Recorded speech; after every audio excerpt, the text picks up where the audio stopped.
It turns out during that entire campaign when Donald Trump was criticizing China's taking our jobs, our money. China, which has been ripping us off. We have a trade deficit with China, $500 billion a year. Daughter Ivanka Trump was busy doing business with, yes, China. She sells shoes and handbags made in China. And even in the last 3 months, the final leg of the campaign, the Ivanka Trump brand was receiving shipment after shipment of merchandise, more than 60 in all, according to records analyzed by CNN. We owe them. They took everything.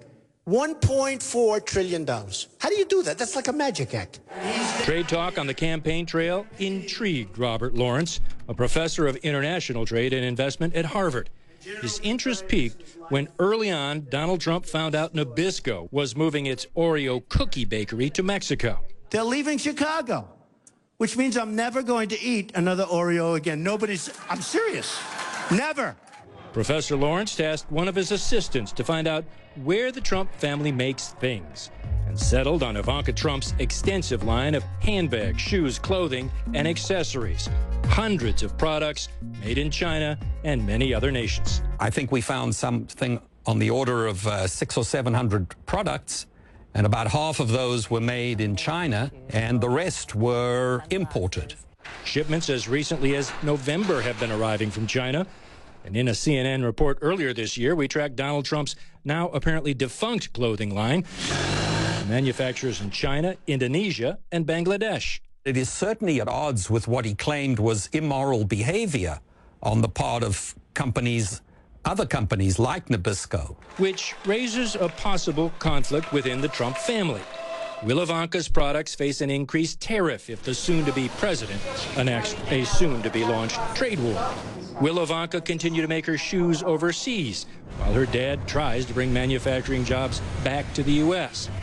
CNN asked those questions to Ivanka Trump. This was the response from her brand spokesperson. We have consistently expressed that we share industry leaders' interest in bringing more manufacturing opportunities to the U.S. and are looking forward to being a part of the conversation. Scott Nova, who studies the industry for the Worker Rights Consortium, says he doubts any garment jobs will ever come back to the U.S., no matter who is president. As he told us earlier this year discussing Donald Trump's clothing line, the industry survives on cheap labor, where in terms of paying workers, it is a worldwide race to the bottom.